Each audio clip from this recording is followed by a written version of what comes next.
A paz do Senhor Jesus, a você que sempre está aí acompanhando neste domingão, eu trouxe um formato novo para essa reflexão de domingo. E hoje, você que está meio desacreditado em Deus, ou você que não acredita em Deus, eu gostaria de parar e refletir um pouco contigo.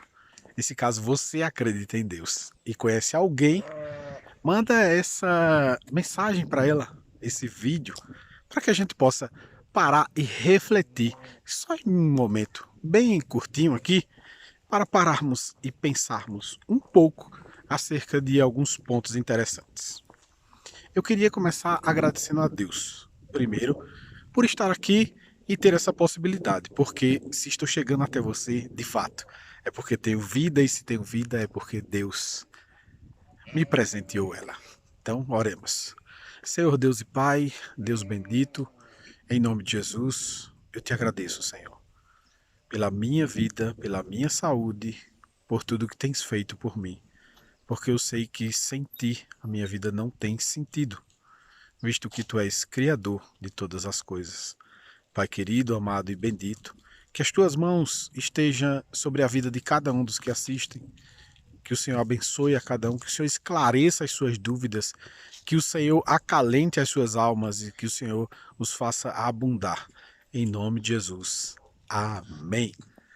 É muito bom estar em um momento como esse, compartilhando um pouco acerca daquilo que tenho como experiência de vida, visto que já estudei um pouco algumas matérias da vida, como hipnose, PNL, psicologia, enfim.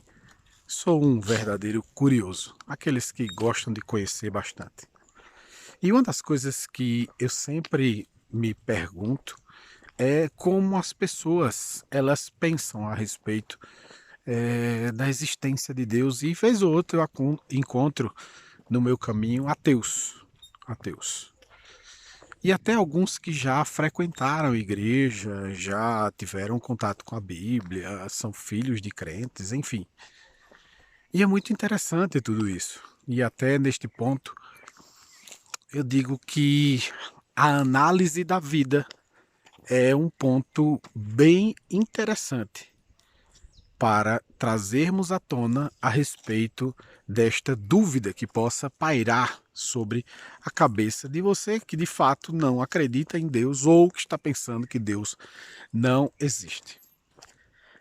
Pare para pensar na sua própria vida. Eu acho que nada mais distante de ti para que a nossa reflexão ela seja bem objetiva. E eu estou fazendo justamente nesse local porque é um ambiente de natureza. E a gente sabe que a complexidade que a natureza tem já de fato já revela uma arquitetura de alguém extremamente inteligente, fazer com que toda a natureza funcione de forma perfeita é bem complexo. Mas pense em você. Pense em você saindo de sua casa e aí imagine se você for nordestino como eu e for, por exemplo, para São Paulo ou para o Rio Grande do Sul. Imagine que dentro do próprio país, sair daqui e ir para São Paulo ou ir para o Rio Grande do Sul ou vice-versa.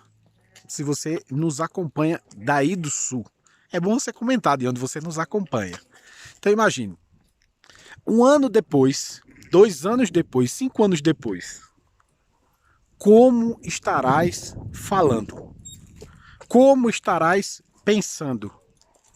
Escuto muitas pessoas que voltam do sul para aqui para o Nordeste e dizem assim: caramba, eu fico aperreado, eu fico extremamente preocupado em ver muitos nordestinos que têm uma vida assim bem lenta, diferente daquilo que eu vivia lá em São Paulo, que é uma vida acelerada, todo mundo correndo atrás, todo mundo fazendo acontecer e por aí vai. Então imagine, se isso causa estranheza, é porque de fato essa pessoa já está com a cultura daquela outra localidade. Então imagine, a cultura é um ponto muito interessante de nós conseguirmos compreender sobre a grandeza de Deus em relação às suas promessas. E aí nisso trazer à tona a plena existência de Deus através da revelação dessa cultura. E hoje eu disse a uma prima minha,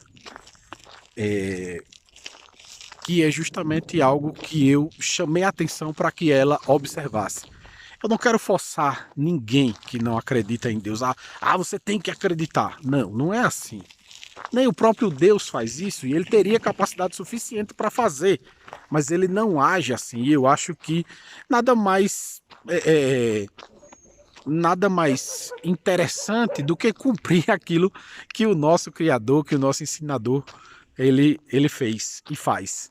Então ele não força ninguém, absolutamente ninguém, a acreditar nele, até porque se acreditarmos ele é Deus, se não acreditarmos ele continua sendo Deus, então não faz muita diferença. Então, nesse sentido, nós observamos justamente que Deus deixa os sinais. E aí, qual seria esse sinal cultural, pastor Cleiton, para que nós entendêssemos que Deus realmente existe? E aí, por que eu falei de você particularmente? Eu falei de você porque você próprio vai ser consciente de dizer que você assumiria a cultura daquele local em que você foi morar e passou um certo tempo. Se você passou 1 ano, 2 anos, 5 anos, 10 anos em uma outra localidade, de fato você assumiu a cultura daquele local. Isso é natural de nós, seres humanos, mas tem um povo que é justamente o relógio de Deus. E aí talvez você me pergunte, mas quem é o relógio de Deus? E aí eu falo relógio de Deus no sentido figurado, lógico. Não é dizendo que Deus tem relógio. É, de fato, mostrando pontos em que Deus deixa claro aquilo que ele prometeu e que cumpre com a sua promessa. E aí imagine, Israel é tirado da sua terra, é perseguido, caçado, humilhado e passa 1000 anos fora da sua terra. 1000 anos que um povo é tirado da sua terra e espalhado mundo afora. 1000 anos. Eu não estou falando de 5 anos, eu estou falando de 10 anos. Eu estou falando de 1000 anos. Dá simplesmente 10 gerações. 10 gerações. Imagine, 10 gerações espalhadas pelo mundo. 1000 anos depois, 1948, Israel volta à ser nação. O povo de Israel, que está espalhado no mundo inteiro, volta para aquela terra. Volta a ser uma nação chamada Israel. Depois de vivenciar holocaustos e grandes problemas e outras culturas e por aí vai. Então imagine só. Se isso não é para levar em consideração. Olharmos para Israel é, de fato, olhar que Deus existe e que, de fato, ele cuida daquele povo que ele prometeu. E aí hoje você pode ver Israel, o mesmo povo, a mesma cultura, a mesma língua. Imagine a mesma língua, pessoal. A mesma língua. Só o povo judeu fala hebraico.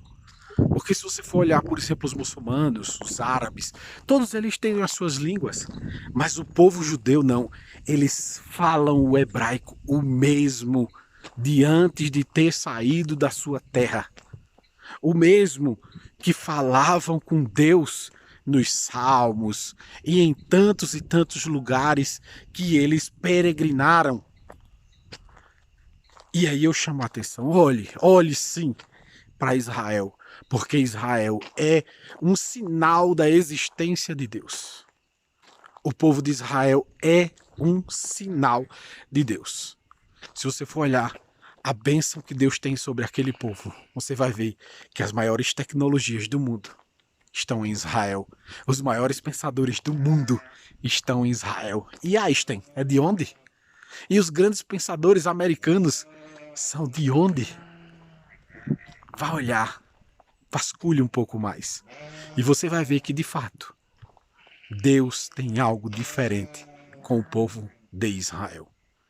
Um povo que passou 1000 anos, mas continua com a mesma cultura, com a mesma língua, e está lá, vivo. Vivo.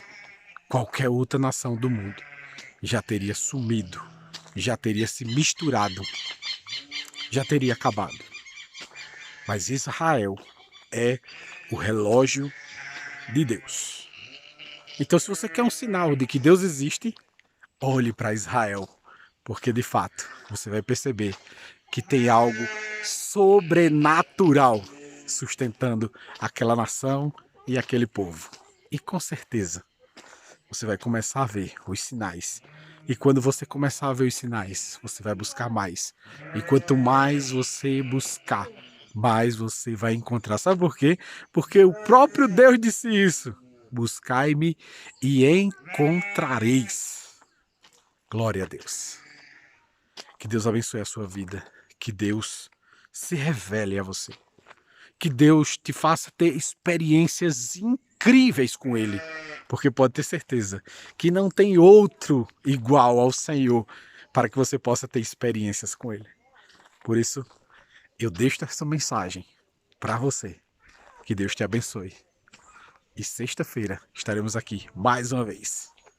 Que Deus abençoe a tua vida, que Deus abençoe a tua família. Que a graça do nosso Senhor Jesus e o amor de Deus nosso Pai e as consolações do Espírito Santo sejam com todo o povo de Deus, hoje e para todo sempre. Amém. Tchau, tchau.